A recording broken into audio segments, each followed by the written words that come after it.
Hey YouTube, it's Super Nerd 204 back with another quick craft video, and today we are going to be doing another Yu-Gi-Oh based quick craft. I'm super excited for it, but before we get into it, I want to recap all my other videos so far. I got my Millennium puzzle on my wall, and I also got my Yu-Gi-Oh! Archive Duel Disk. This is my very first craft that I recorded. Then I got my Millennium puzzle. It's up on my wall, and I got it taped, so I can't take it down to show you guys, but it's there. And I've also got my Ben 10 Omnitrix made out of a toilet paper roll and a bottle cap. So that was really fun. Mainly this one because I used this a lot, long time ago, and it was kind of a blast from my past. Today we are doing another Millennium item. We are doing the Millennium Ring.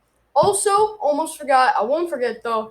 I've never had it happen to me before, so it was kind of hard to remember. But Void Watcher, my very first subscriber. Thank you, Void Watcher, for subscribing. Please comment down below any quick craft, any requests, any video ideas, and I will be sure to think about them. Let's get into our quick craft. So, as you know, or you may not know, if you guys watch Yu-Gi-Oh, you'll know that Bakura is a character. He's got white hair. He's a character in the first Yu-Gi-Oh series. I'm like in the Yu-Gi-Oh Archive. No, 5Ds. No, Zexal. No.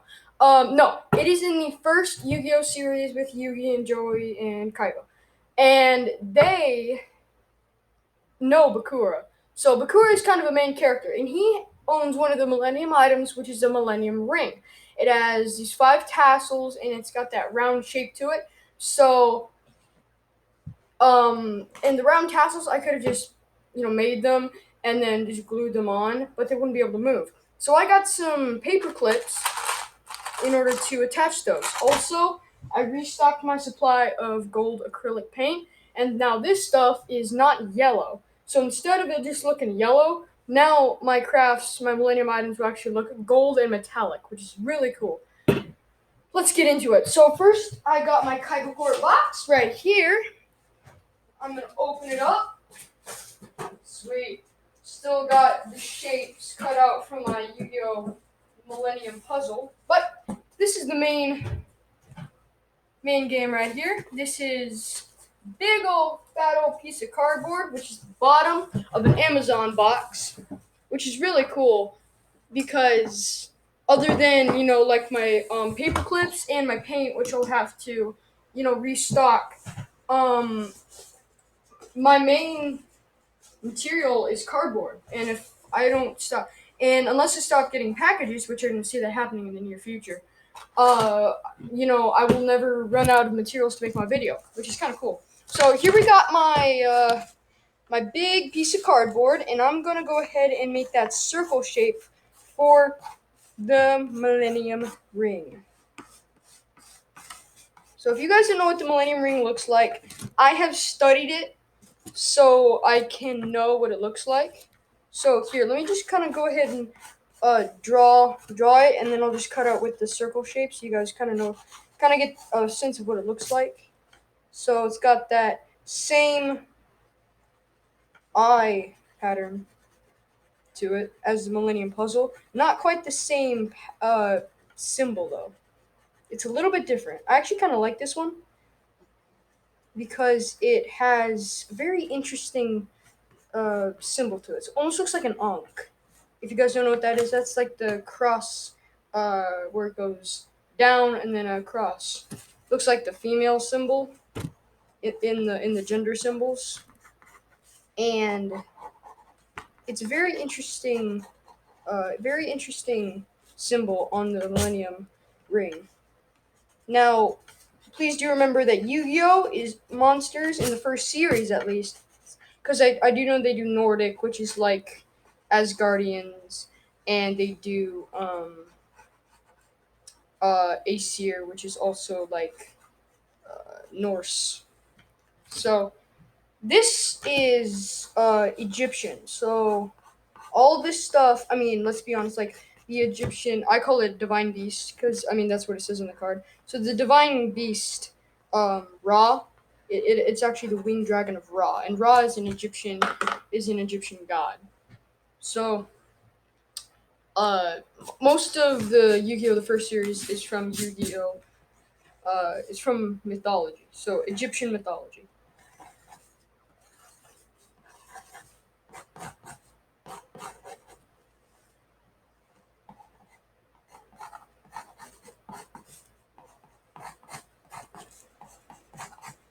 So I'm kind of drawing it for you guys right now.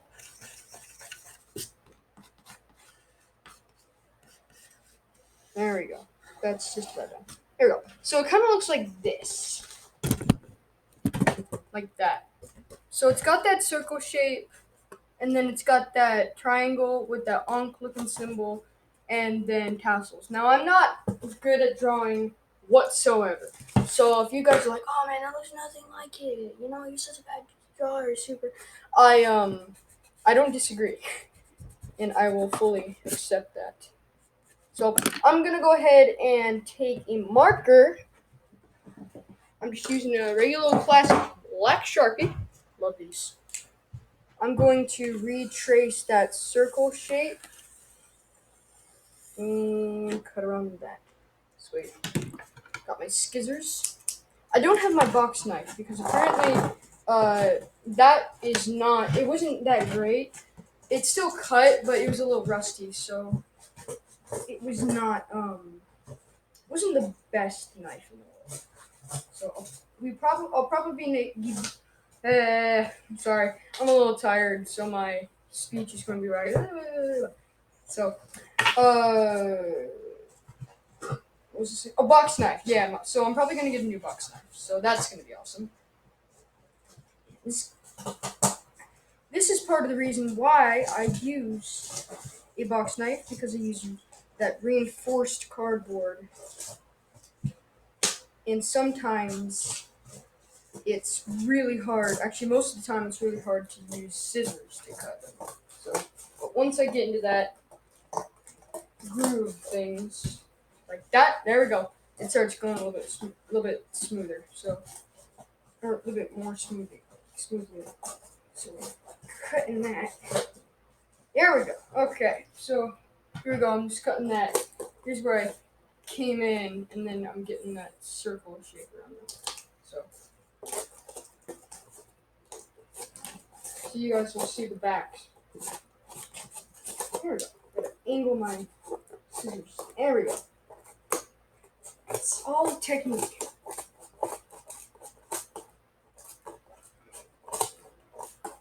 So, man, this is really taking some doing. Yeah. Yeah, there we go. Alright. Once I get that into that like pattern, like up down, then it's a little bit smoother. But when I have to do a new cut, like turn around, it's a bit more difficult. So I'm just gonna go ahead and rip this piece off.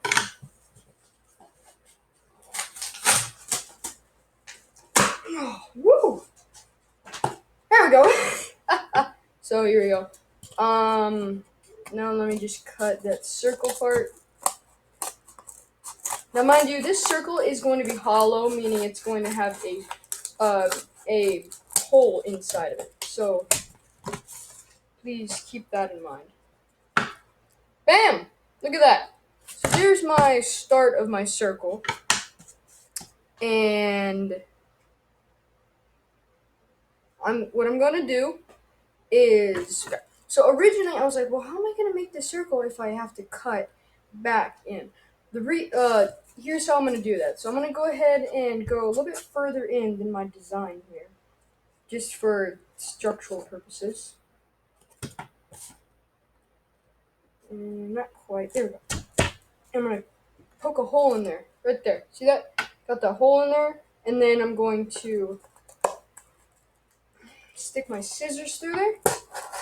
There we go. And I'm going to cut from there. Aha! Smartness. Yay. Still may not be wide enough to be sound structure, but I'm gonna do my best. So this is not wanting to work here.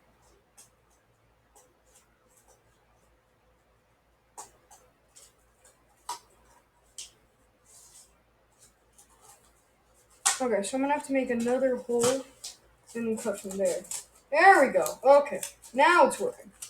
So I'm getting that circle in the middle of that circle. And then if it's like not straight, or I do that thing where I cut and then I cut a little bit more in and then I come back up. I do that with trimming the lawn too. But if that's like that, then I'll just come back and redo it. Now, sometimes I notice that, like with my Ben 10 Omnitrix one, I spent more time like showing you guys like how to play with it rather than showing you fully how to make it. But I apologize for that. Anyways, bam! There's my hollow circle. Hey. I think, yeah, that should do. So I'm actually going to take my marker and I'm going to use this circle to cut the triangle. So let's go ahead and do this. And if you guys can see my Yu-Gi-Oh mat right there is my Yu-Gi-Oh. This is my Mechanized Madness structure deck mat that I got from my Machina deck. Very, very good deck. I recommend it. Revolutionary, in my opinion, for any kind of machine deck. So, actually, I'm gonna make that a little bit wider. There we go. That should do it. No, it won't. I thought I could do that, but actually, hold on. Let me just cut it without making a mark.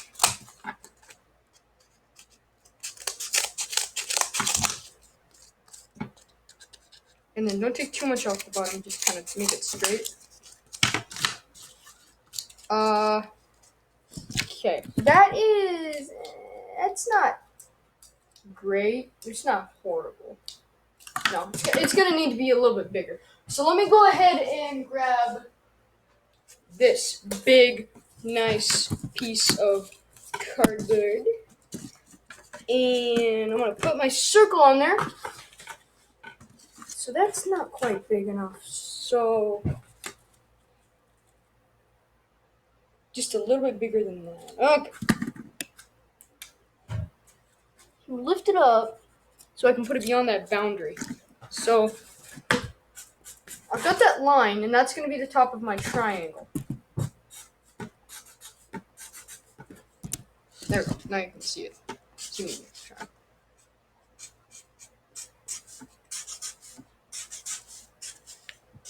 That should be good.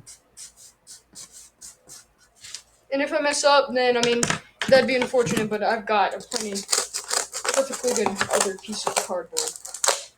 So I should be A-okay.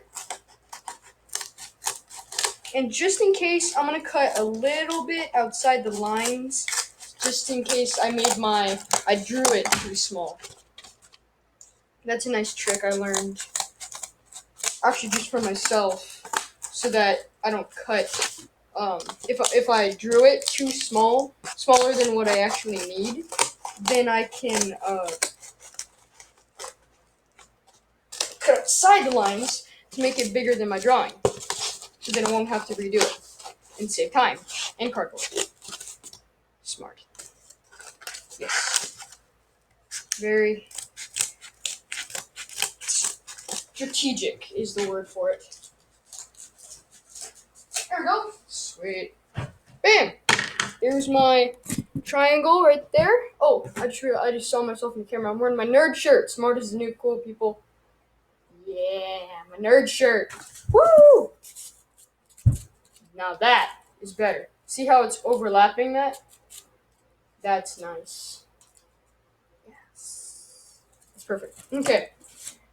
So I'm probably going to use tape for that. Let's see. Do I have tape in here? In my magical box? I does. That's helpful. And worst comes worst, this clear stuff doesn't work, and I'll keep glue. Alright, so I'm going to go ahead and put this on here. See about this? Whoa, that went far. So, actually, no, I think that's better. I want to save myself a little bit of hassle. That is way too much. Wow. I don't know why I used that much tape. Sorry about that. There we go. And then I do what I like to do. Keep it nice and structurally sound, where I will wrap it around the other side. Like that. That's helpful. Okay. And a triangle has 1, 2, 3 sides. I didn't count. Believe me, I'm not dumb enough to be like, how many sides did the triangle have? But no, trust me. I know how many sides a triangle has. I was just saying 1, 2, 3 for an effect. There we go. Alright, so just wrapping that tape around. Bam. Here's our shape. I'd say that looks pretty well. Pretty good. So I said pretty well, but I meant pretty well done. But pretty good too. So here's kind of my shape for it. Once again, if I'm bad at drawing, don't shoot me. There you go. I'd say that's not bad. Alright. So now is the quite interesting part. I haven't thought this through. I thought I just figured out while I was recording. So let me open up my box of paper clips. There we go. And let me see, how many is in there? How many is in here? 140 paper clips. Holy cannoli. So if I need paper clips for a future quick craft, then I have them. That's nice. So I think what I'm gonna do is I'm gonna bend that out of shape, and then poke a hole in there, kind of thread it through.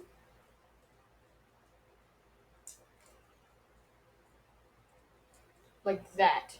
So it can like move. So it can move. Sweet.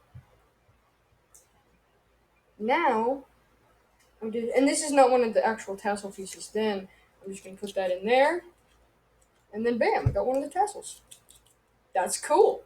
I think that's a nice, well thought out solution. Alrighty, so the shape of those tassels on the Millennium necklace are necklace. Why did I say necklace? Ring. Not a necklace, a ring. I'm sorry. It's just kind of hard to keep count of all of these. I mean, let's be honest. Two of them.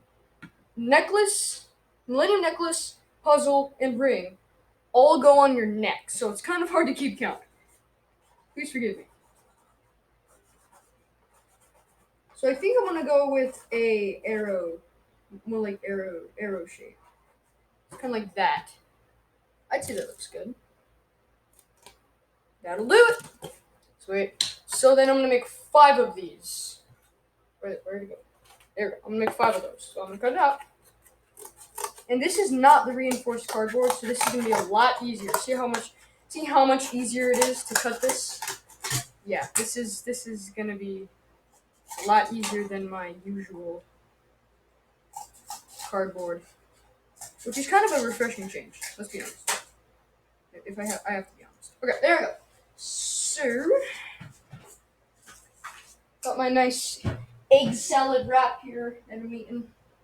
Ooh, yummy. Yummy. Where did I put my shape? There it is. There we go. Right there. Yay.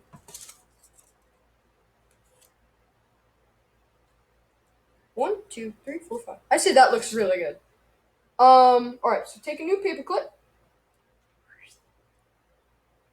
and bend it out of shape.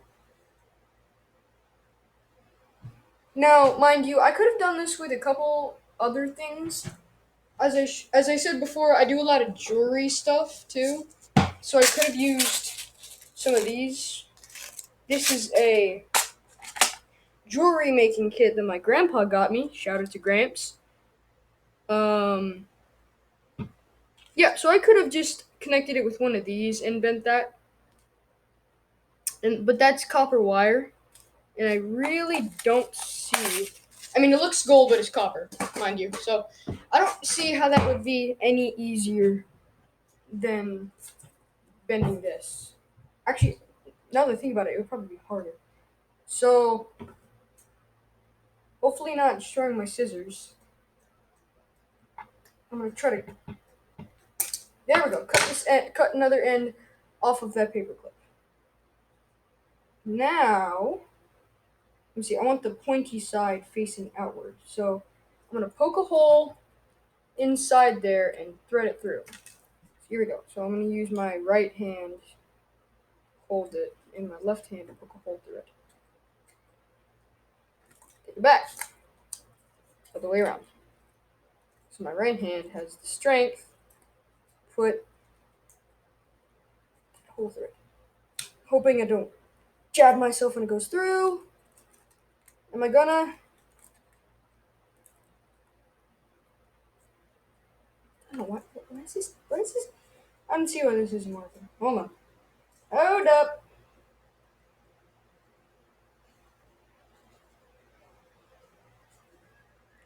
This is not working. That's because I'm using the dull side. Way to go. Wait, actually, no, I cut off the dull side. Oh, yes. This is what this is. This is the dull side. Okay, so actually, scratch that. I'm just going to make a hole with my pencil. This is not wanting to be made. This is not wanting to be made holy.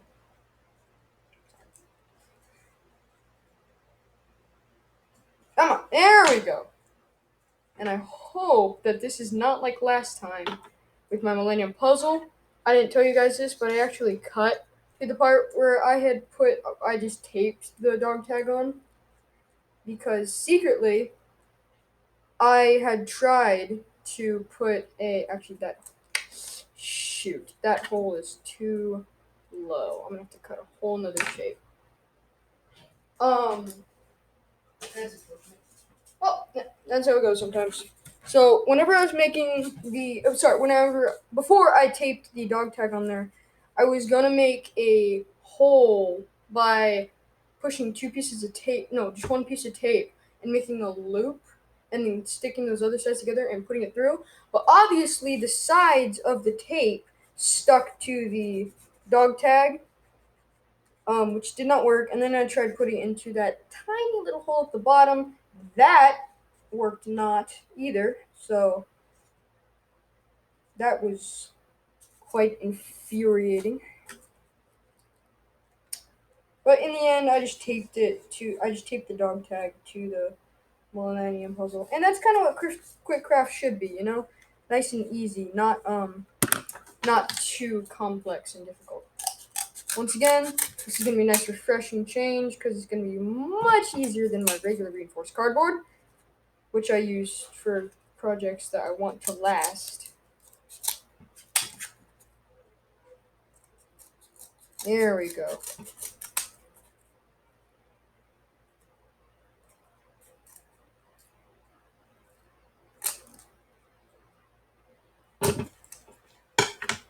That's actually a lot better. Kind of get that more rounded shape. That'll do. Okay. Remembering to poke that hole.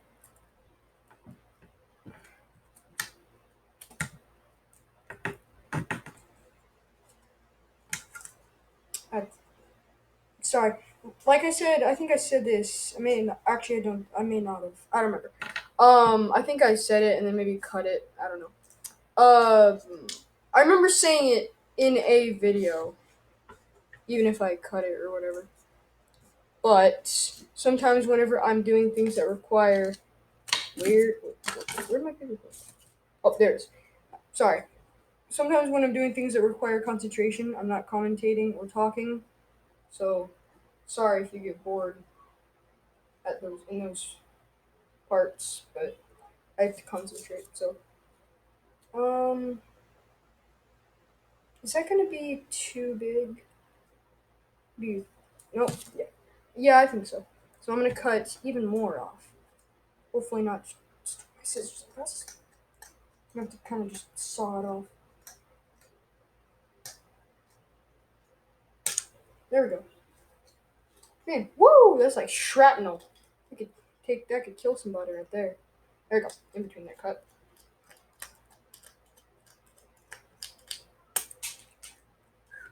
Woo! That's dangerous. Okay. I'm like, that's dangerous, and go right back to commentating, showing how worrying it really is. It's not really that. It's not that bad at all. There we go.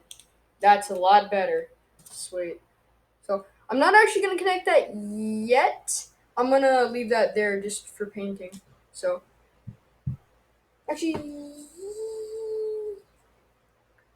no, I think connecting it will be fine. Yeah, connecting it should be fine. So I'm gonna go ahead and take my scissors. Like I said in another video, I may have cut it or whatever. But sometimes one of my friends, Peyton Ferguson, she called them skizzers. So take my skizzers and I will poke a hole on it in the bottom. There we go. Thread that paperclip through. Now, all I'm wondering is how I'm going to. Actually, that doesn't seem too bad. As long as that paperclip stays like that. Yeah! So I think what I'm going to do is I'm just going to bend it using my fingers. Ow. Ow! That's difficult. That's really difficult. Yeah, I think I'm going to use my scissors for that. That's kind of difficult. Nope, there you go. That's not gonna work. Anyways, there's my first castle. So I can just leave it open like that. Yes. So I'm gonna go ahead and take my other piece of cardboard, not reinforced kind. That would drive me nuts. There we go. This is kind of the same shape. So let me kind of make it so it matches my newer one. That's better. And I'm gonna copy that shape 5 times. So I'm gonna.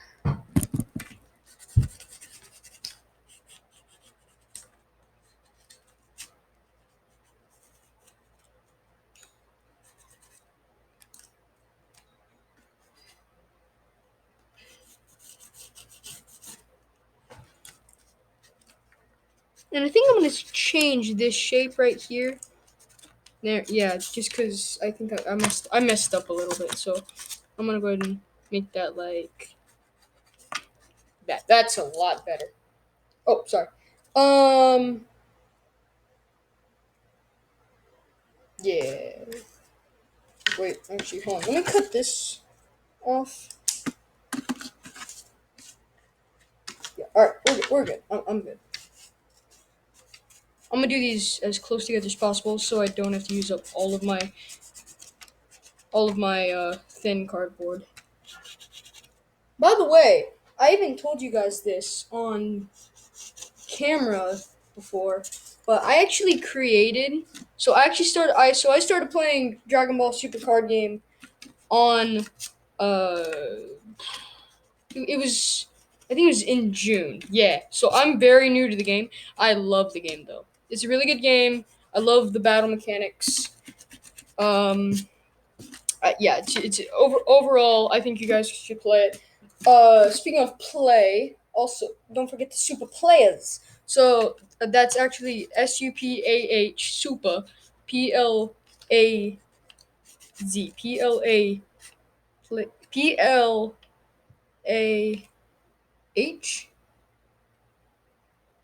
Hold on, it's kind of a weird spelling.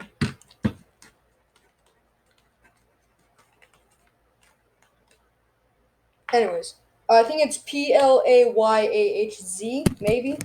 I don't know.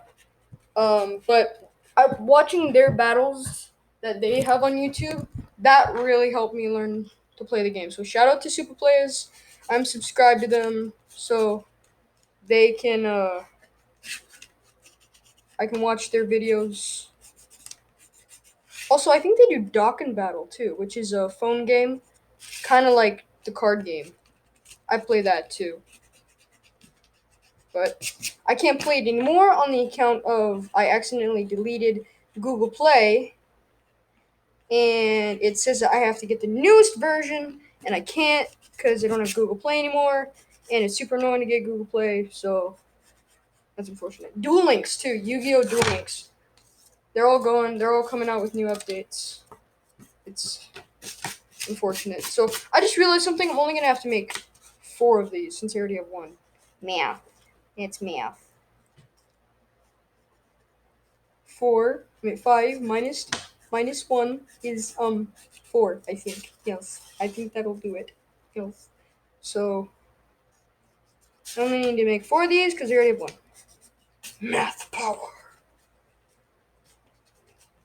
I believe in my very first video with dueling with Darksmith, my brother, I was like, that's why you stay in math, kids. So you can calculate your Yu-Gi-Oh life points.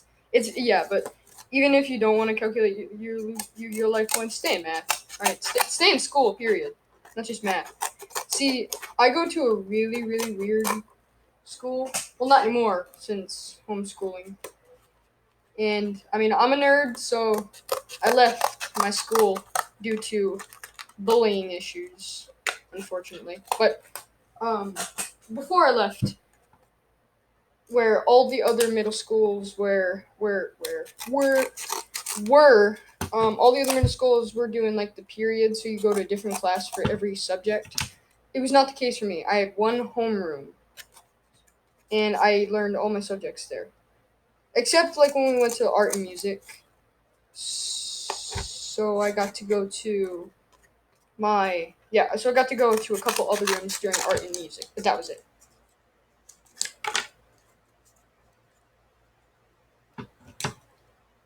Two.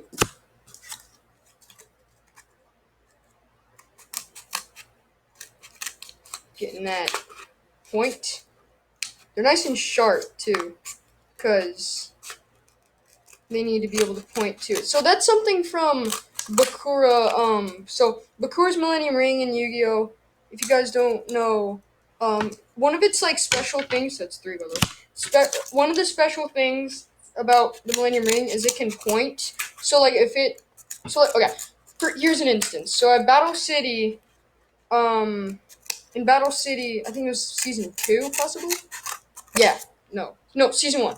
In no, not Battle City, Duelist Kingdom. Bakura was there, and he sensed his ring. 4, no, 3, no, 4. Yes, because they already have 1. So that's 4, and here's the 5th one right here. He sensed. So wait, Bakura's Millennium Ring sensed Pegasus Maximilian's Millennium Eye, and it was like pointing towards his castle. So the Millennium Ring can detect and point to other Millennium items, which is how Bakura met Yugi, because the Millennium Ring was pointing to his Millennium Puzzle, which we created, which was a lot of fun, which I hope you guys enjoy. So I'm gonna put, even if there's like super tiny scraps, I don't care because I don't know what I'm gonna make in the future. So I'm gonna save all of these tiny little scraps and just throw them into my Kybercore box. Yeah. So also, I asked you guys like one of those challenges. I noticed that YouTubers sometimes do the challenges where like what's your favorite, or do you have a favorite, or comment or whatever. But I asked something, but I forgot. So I'm going to do another one of those, and I'm not gonna forget because it's based on one of my quick crafts. Not my quick crafts, but actually in the show and all around, including Yuma's Millennium pendant, the Zexal pendant from Yu-Gi-Oh! Zexal. What is your guys' favorite Millennium item, including the Millennium pendant from Yu-Gi-Oh! Zexal? What is your guys' favorite Millennium item? Uh, there are 8 of them. So that's Pegasus's eye, Yugi's puzzle, Bakura's ring, Ishizu's necklace. I forgot the name of the guy, but I forgot the name of the guy who had the